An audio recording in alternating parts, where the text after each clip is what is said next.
Good morning. It's Stephen here for the Idiot Quilter, and I haven't done a video in a while, so I thought I'd bring you up to date with some of my projects and plans and show you a really neat invention. Well, I call it an invention for doing free motion quilting on my domestic machine, and I'm going to put that near the end of this particular segment. So first of all, let me just switch cameras. No, not yet. Let's do a little quickie quilt show. Some of the quilts that I've got in progress right now. So behind me, and I'm going to stand up. So here you can see I've got a couple of quilts going on. Now this is my Christmas quilt. This is the top, and it's made of scraps. Everything that's in this particular quilt is just scraps, except for, well, actually these were made from scraps as well. The flying geese. But I started off with just making one of these little blocks in the center here. And I think the first one I made was, let me see, this one over here. And actually, I think I've got the quilt sideways. I do. It's square, so it should go the other way because I want these points going up. But anyways, I just threw together some scraps and came up with that. And then I added a border to it. And I did the same with these other four. And then to put them all into a quilt, originally this wasn't planned to be a quilt. Originally I had this planned as probably being just a wall hanging or possibly placemats or a table runner, but it grew from there and into a quilt. So I added sashing on the inside, and then I create these borders to fill it out. So that's all done, but I still had scraps left over. So let me go over here and just grab for you. This is going to be the back of the quilt. In essence, it's just scraps but done as strips. And actually, this would make, could go this way too, this would make in itself a nice quilt top. But it's just random strips all sewn together. But I'm going to use it as the backing for this particular quilt. So in a sense, you could make this a reversible quilt. You could flip it to either side, which is fine. When it comes to getting it quilted, I am not going to do it on a long arm, and the reason being is that there are intersections here and joins in all of these pieces, and the back of it just looks a mess. Let me show you. Just throw this over here for now. But here's what the back of the quilt looks like. So you can see all of these joins and they go every which way. And I just think if I put it on a long arm quilting machine that I'm going to run into some problems with this. So I'm going to do it free motion. And I'm getting a little bit more confident in doing free motion. And now that I have my little free motion sling, as I call it, which I'm going to show at the end of this session today, it does make life a little easier. So I think I can handle free motion quilting this particular one. And after all, it's just a pieced quilt. It was just for fun. And I don't think I need to be too concerned about the actual accuracy of my free motion quilting on it. So that's this one. Now, if I can just slide, well, I didn't slide it, pulled it down, but that's okay. Slide that one over a little bit. Okay, this one, am I getting it in the shot? Yeah. This one's already been layered. It's waiting to be quilted. This was a commission piece. And what I mean by that was one of my friends asked me if I would make him a quilt, a throw, for his couch. He likes vintage colors. He likes things that suggest another time, like an older kind of thing. And so I said, yeah. He said he'd pay for my time and my fabric. I says, no, you won't. You're my friend. I am making you this quilt as a gift. So that's what I'm doing. I got it all together. This was a kit, and I've had this sitting around for about a year. It's Tim Holtz fabrics that are in it, and you know how I really love Tim Holtz. So I thought the pattern was going to be fairly easy, and it was, but there was some tricky cutting that I had to do to get this, what they call a broken herringbone effect. But I was able to figure it out. It worked out okay. And I did piece the back of this as well. Originally, I was just going to do it, get another piece of Tim Holtz fabric, big enough for a one-piece back. But I decided, because I had some pieces left over from this fabric, it's kind of awkward spot to show you this. But you can see under here, I took the extra pieces and made this panel. And then I just filled it out with other fabric that I already have in the border all the way around. Now this one I am not going to do free motion quilting on it, and I'm not going to put it on a long arm. I am going to do it at home on my domestic machine, but I'm going to do walking foot quilting. Just wavy lines, which will look fine on that. Since this is for somebody, it's my first quilt that I've actually made for somebody to give them as a gift, I think I'm going to be very conservative with the quilting on it. Now, another quilt that I'm working on, and I am doing this, is free motion quilting on my domestic machine. Again, using my little sling system. But I'll just show you this. This was a class, it was called Log Cabin Redo.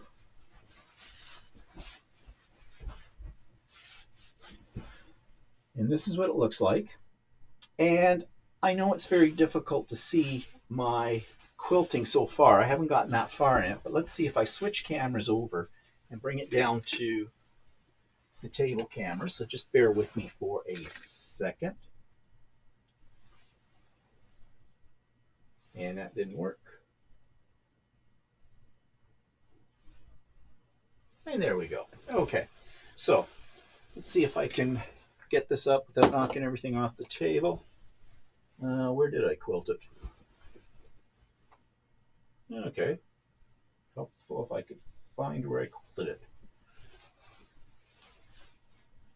Why am I having a problem here?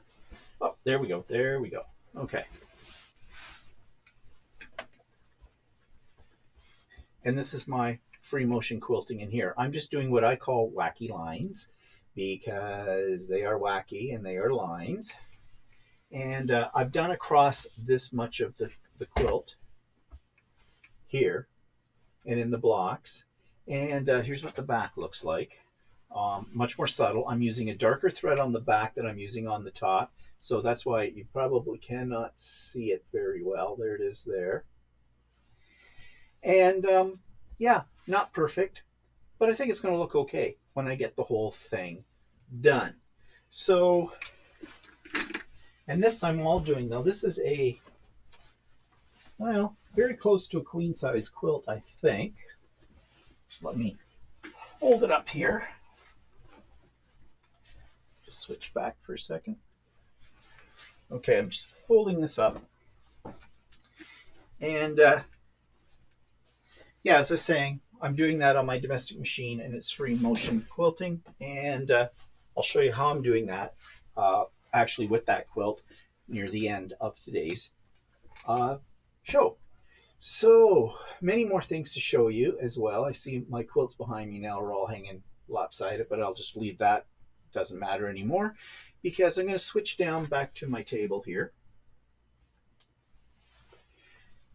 And this is another project. I'm always working on multiple projects. Sometimes it gets a little overwhelming, but I love to do machine embroidery, as you know, and I had this design. I've had this design for a while, and I thought it was really cool. So as a little break from doing actual quilting, I decided to do this. So I stitched it. This took a couple of hours to stitch it all in, but I think it's kind of cool. So I've been making other panels as well. This one, which is this cute little pumpkin, and I'm putting them on large fat quarters because I don't know what size I want to cut these down to because I'm not really sure what I'm going to do with them yet. And then there's this piece, which is all words that are appropriate to Halloween kind of a thing. So my idea is that I may do one more, or I may do a couple of little extra smaller panels that would go on the end. I'd attach the 3 of these together, make them all the same block size, cut them down for that, stitch them together, and possibly add a couple of border and that kind of thing. And this might make a nice wall hanging, which I would probably hang just before Halloween on my front door of my house. My doors are protected because there's a screen door, kind of a glass insert in the door, so they'll be protected from the weather.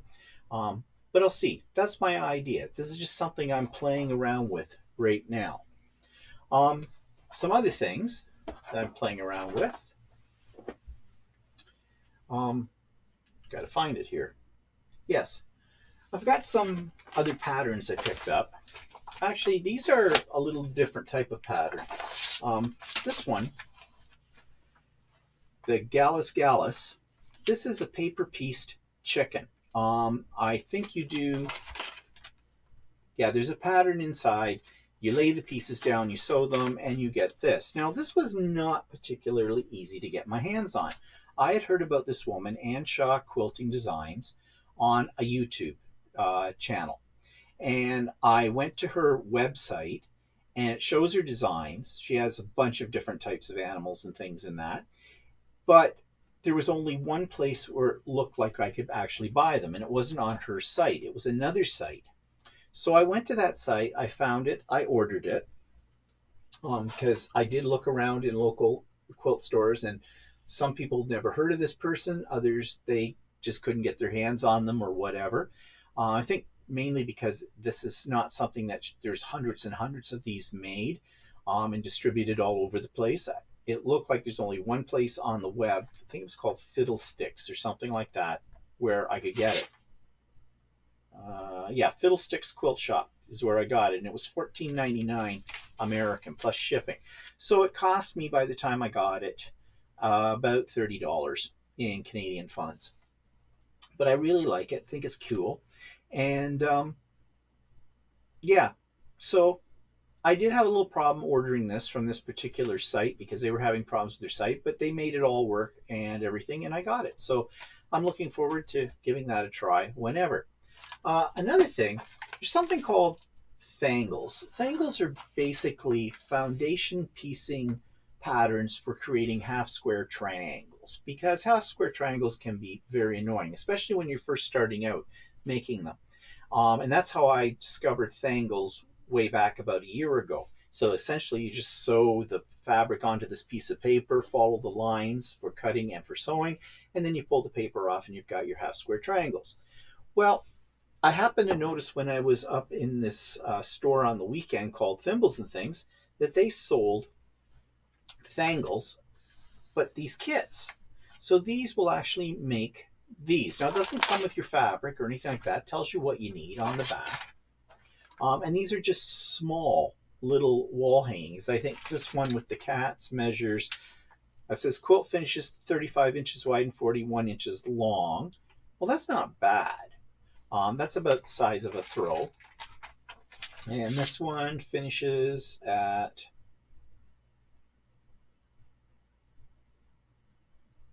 so it looks like you get 3 mini quilt patterns. So these are mini quilt patterns, and each one ends up being about 11 inches square, which there's nothing saying you can't take these as a block and incorporate them into something a little bit bigger. But I don't know when I'll get to these. I like this because of the cats and that kind of thing. I'll have to go through and find some fabric appropriate to it. I kind of like the way they've done it in sort of the rainbowy colors, ombre sort of thing. But they do show other ways to do it. So I'll have to think about it and go from there. When will I get to those? I do not know. Okay, one other thing that I bought, rotary cutter. Now this particular rotary cutter is ergonomically correct. It's great if you've got carpal tunnel or you have some arthritis in your hands for gripping it, because you just hold it just like this and away you go. Has a protective piece on the bottom that when you just roll it down, that comes off, and then you just flick it and it shuts it up. This is a 60 millimeter. Now, I do have a 45 millimeter in this particular brand. It's made by Martelli, which are a big name in quilting notions and things like that. And I like the 45 millimeter so much that I bought the 60 millimeter. And this is an excellent cutter and very safe too. So I highly recommend it. Very reasonable in price, as rotary cutters go for anywhere from 25 bucks up to like 80 bucks or whatever, depending where you buy them and what brand you buy. This one was in around about $30 for and $30 Canadian for the 60 millimeter, and the 45 millimeter was around $28 or $27. No, this was about $32. The 45 was about $28. But reasonably priced, and if you have Prime on Amazon, because I bought it on Amazon, you get the shipping free and you get it very quickly. So I really like this. I've got quite a collection of rotary cutters, but this by far is my favorite one, or the 45 and the 60 millimeter in this are my favorite ones. Okay, so, and if I think about it, make note to self, I'll leave you a link for Amazon where you can get that. Just put Amazon link for rotary cutter. If I don't write these things down, I will not remember. Okay, so what's next on my list? Now I do have a list. Okay, so wall hangings. I'm having a dinner party with some of my friends this weekend coming up, actually. And I always like to entertain my company. And oftentimes we will do something called Art Attack, where, you know, we've done some jelly plate printing, we've done some mixed media work. Now I'm going to branch them off into quilting. Now, none of them are quilters. I don't know if any of them can actually even sew. So what's going to happen is at this dinner party, I'll have it all set up. And this is not the whole evening. This is just a little activity. It'll take maybe an hour or less to do. And we'll be enjoying cocktails and hors d'oeuvres as we do this kind of thing. It's all a lot of fun. And they're a creative bunch of people, so they kind of like this kind of thing. They're going to get this, one of these. Now, they're all random. These were made from scraps, just small little mini quilt background. And I actually did do some quilting, and I used my embroidery machine for this in the center, just so that you don't have a blank canvas to work with. And then what they're going to do is, and I need to find my sample, and so I will do that. Just give me 1 second. I'll be right back. And I'm back. So this is what the final product sort of looks like. Of course, theirs is going to be different because they can arrange pieces any way they want. But what I've done is I've cut out a variety of shapes from fabric, random colors, and I cut out some leaves, and I cut out some flowers, and I cut out some other little bits and pieces and some abstract pieces. And basically, they will pick whatever pieces they like, lay it down on their quilted background. And when they're happy with their arrangement, they're going to take an iron to it. They'll peel off. This has fusible web on each piece already. So I've done all the cutting. I've put the fusible web on all the stuff, so they don't have to worry about doing any of that. So essentially, they just lay their pieces down, peel off the backing paper when they're happy with the placement of it, and then they'll just press it with a hot iron, and presto, bingo, they're pretty much done. If they want to add more detail to it, I have a whole collection of Arteza fabric markers, and I'll show you what those look like. Let me just find them here.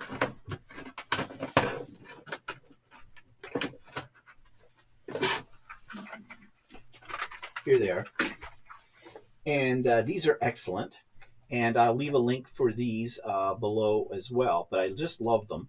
And they can add any kind of details they want. For example, here I added some of the, like the veins on the leaves. They could do some outlining, whatever. It's all up to them. So it's a piece of fabric art that they're doing, or textile art. And it should be a lot of fun, and they'll go home with a piece that is ready to be hung if they so desire. Or it could be used as a, table decoration. You might even be able to get away with using it as a hot mat, although that might reactivate the fusible web, and that might cause you some grief. So I don't know if that would be a good idea. But you could put a flower pot on top of this, or an ornament or something like that. Just something a little bit different, a little bit unique. So I hope they're going to enjoy that activity. And I just want to mark here, Arteza markers, to put the link in to the show notes before this goes up. Okay, so the other thing that I'm doing for this particular dinner is I do like to give people little swag bags of goodies, kind of like a kid's birthday party. So I made these. This is where we put two worlds together, my quilting world and my crafting world. So I made these bags, Okay, I keep forgetting that I should turn them away from me so they're the upside right for you. So I just put these little brown paper bags together with some scrapbook paper. I think it was Heartfelt Creations. Just cut those out. I had these laying around, added them onto it. And so these are going to be the little swag bags. There are 3 couples coming. And so I've got a bag for each couple. And in that bag, there will be some of my original cards that I make. These are based on my mixed media journal, my art journal, and other things that I have done. And what I've done is I've scanned them into my computer, then I print them out on photo quality paper and make these cards. And these little kits have about 4 cards in each one, and they come with the envelopes. So I'm going to stick a couple of these in each of those bags as well. And I have been told that they really like getting these cards because I've given them to them before. Focus is going nuts. I've given them some before and they've told me they've used them and they need more. So that's great. I'm glad they enjoy those. The other thing that I'm going to be putting in their bag are coasters. Now I made these with my embroidery machine. These are called in the hoop kind of a thing, applique. So everybody gets, each bag will have 4 of these, and they're all slightly different, as you can see in the fabric that I used. It was just scrap fabric. A lot of fun to make, and I think they'll be nice. You can see there's a Christmas theme going on here, but can you ever be too ready for Christmas? I don't think so. And the other thing is, I made these angels. These are what they call freestanding lace angels, or just freestanding lace. They come in all kinds of different patterns. And these are Christmas tree ornaments, or they could be for anything. There's a little hoop right here. Originally, I got some ribbon, and I was going to do this with each one of them, put them in the kit, but I think now I won't do that. I think I'll just leave it up to them. Then if they want to put them on their tree, they can put a ribbon or something through them to tie them onto the tree. Or they'd also make nice little, scattered pieces sitting around on a coffee table. A little small for a coaster. And plus on that, they're porous, so stuff coming off your cup would go right through them. And yeah, or you could tie them to a Christmas present, as a gift tag kind of a thing. But I made a bunch of them, as you can see. And yeah, I think they'll kind of like those. So that's going all into those bags that I showed you. And I'll put a little foo-foo up in here, a little tissue, make it all really nice and everything like that. Like I said, I like to make gifts for people. Now, speaking of gifts, that takes us on to some things I'm making for some other people. In a couple of weeks' time, Walter and I are going up to Kingston to visit some of my childhood friends that live in that area. I've known these people for my whole life. Don't get to see them very often. So we're going up for a visit in a couple of weekends' time. And I hate to go empty-handed, so I've made them a gift. I made some Christmas table runners. And probably the best way to show this is if I get up. So let me switch cameras.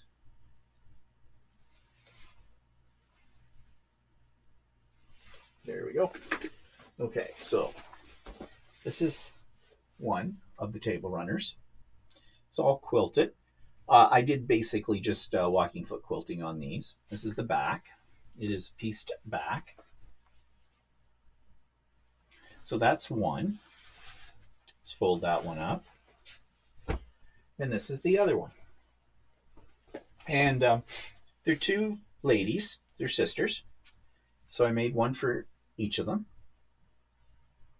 I think it turned out really nice. Almost don't want to give them away. But I can make more for myself. And along with those, I've also created something else. So I'm going to sit down here and switch the camera over so you can see this.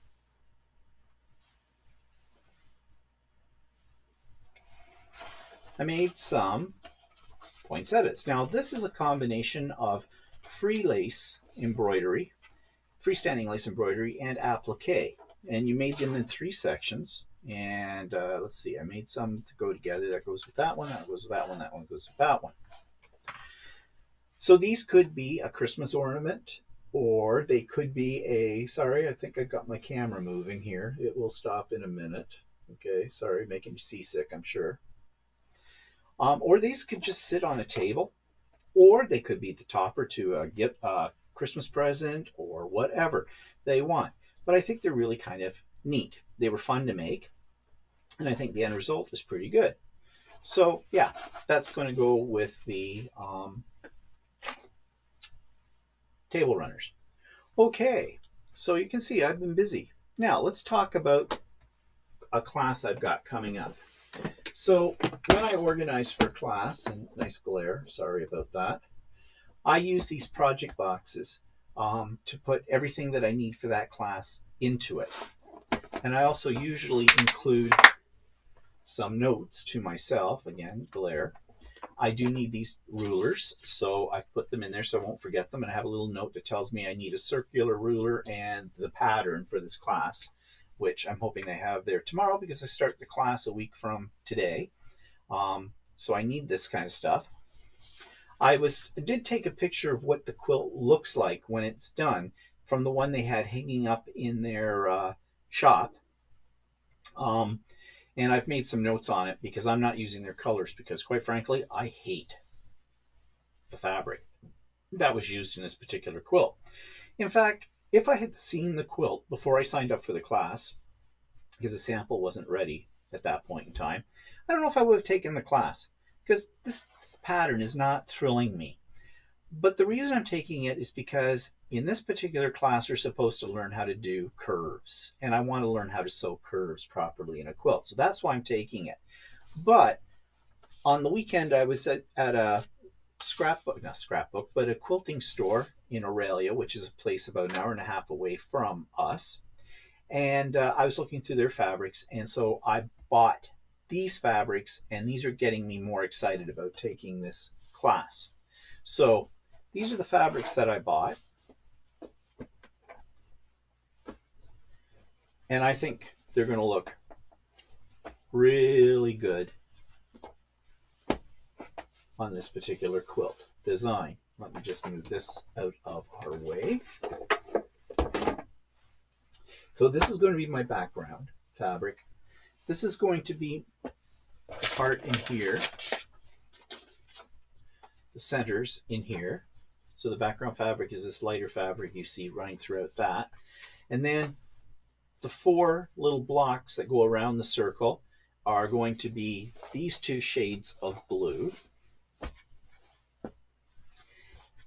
And then these little half circles that are here are going to be these 2 shades of purple. And then this other motif that's in here, I will just pick up probably the same colors as what's in this outside square.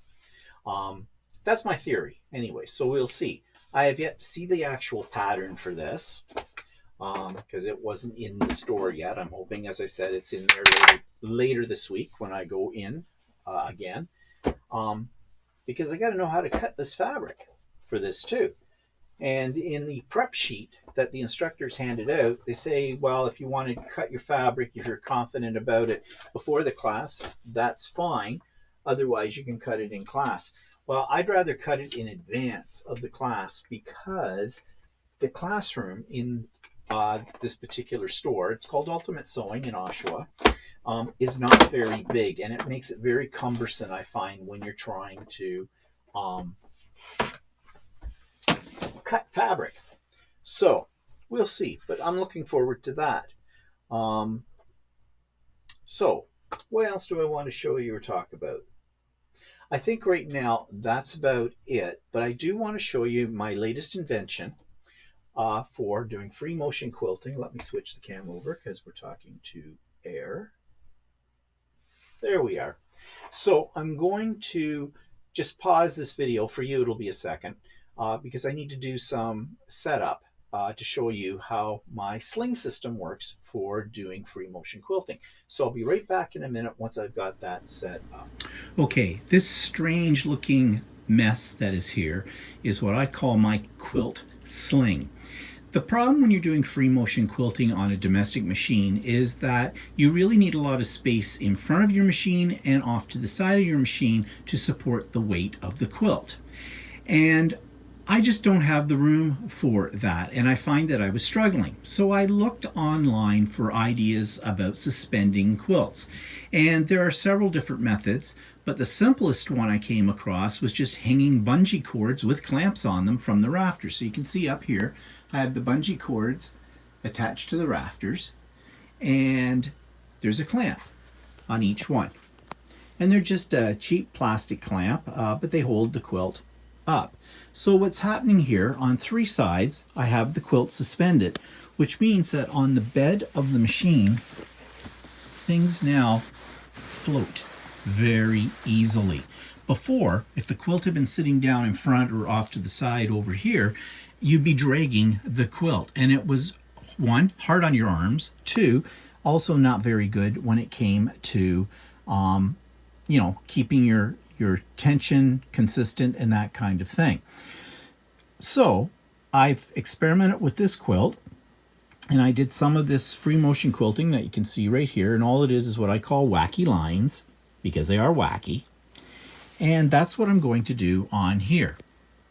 So I'm going to switch over to my other camera that's sort of behind me. It's awkward in the space that I have to get this all in the shot, but just to show you how easy this is. Now I need to put on my quilting gloves, so I have a grip, and I've got my machine already set up for quilting straight stitch. As you can see, that means my feed dogs are down, and I'm using my open toe darning foot or quilting foot. And so away we will. So I just get myself situated here, and I hope you can see what I have on here. So my quilt is up. I did not put on my quilting gloves. Let me get those. Quilting gloves are very important in free motion quilting because they give you some grip, because they have sticky little fingers down here. And there's different manufacturers of these types of gloves as well. And now what we need to do, get myself situated in here, need to direct my quilt to where I'm going to start this. And I think this is it. 1, 2, 3, 4, 5, 6. Yes, this is where I want to start, right up here. Now, I'm going to be quilting this, or maybe I shouldn't. So I was going to start quilting this going from right to left, which is backwards. So maybe I need to start over here. I think I'd be more comfortable starting over in this area here. So I need to do some readjustment. So this is easy enough. So let's just unloosen the clamp, put that one down here. Let's readjust this one.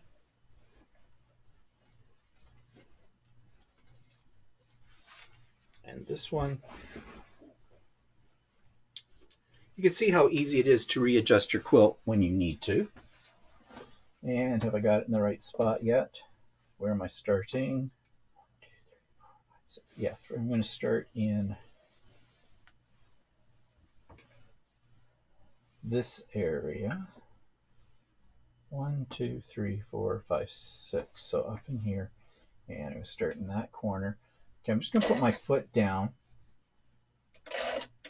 Well, it's not holding because it can't. Okay, I've still haven't got enough slack here.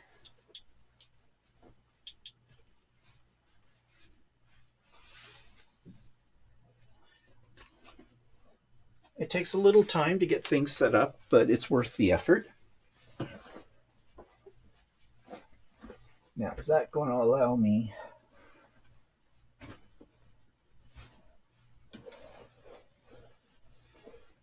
Yeah, I think that's going to work fine. It's still a little tight up here, so need a little bit more slack.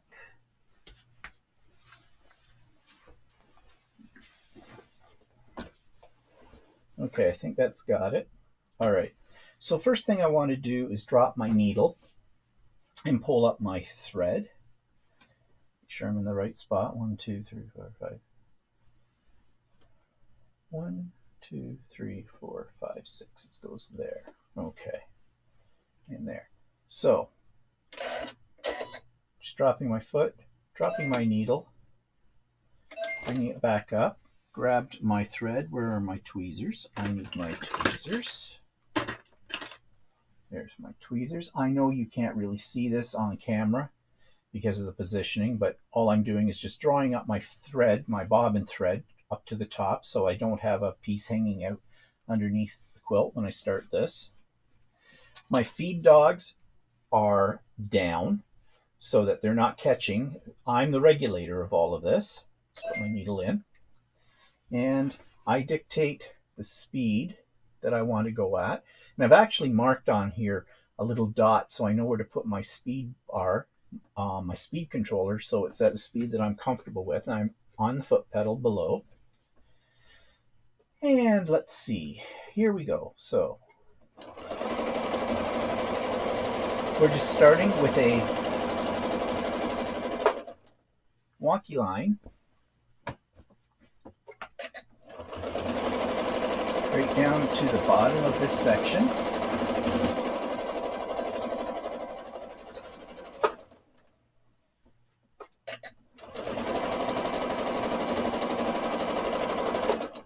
Now, I've got some thread in the way here. Just pull that up there.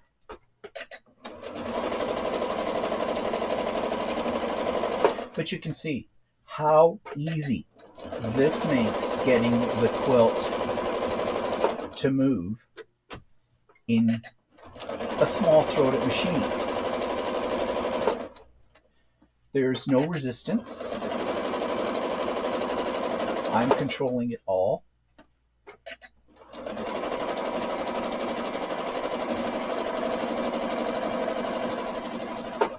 And really, it makes the whole process very enjoyable. It's kind of like you're coloring on a quilt.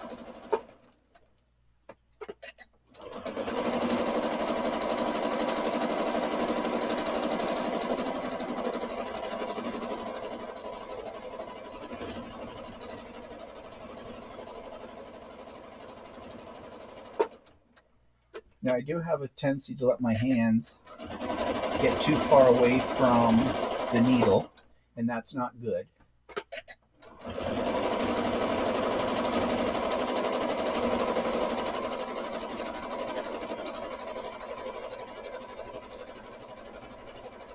Now, of course, I'm doing a very simple design, but it takes practice when you're doing free motion quilting, and each time I do it, I get just a touch bit better. So over time, I should be a little bit more or a little less amateurish about the whole thing. And I'll be able to try some more sophisticated designs. But for this quilt, and for really the first full quilt that I've done free motion on my machine, on my sewing machine, not too bad. I'm kind of impressed with myself, if I do say so. But this sling has made all the difference. Cost-wise, cheap. A couple of cup hooks, a couple of bungee cords, and some cheap plastic clamps. So the whole rigmarole was really made up for under $20.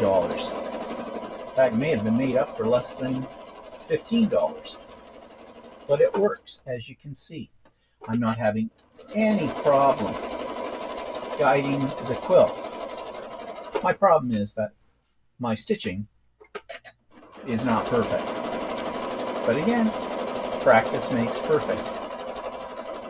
So, if you're looking for a way to make your life a little easier in free motion The new Echo Look gives you a personal style assistant with a hands-free camera, plus all my current features. Computer stop. Visit Amazon.com/EchoLook for more information. Computer stop.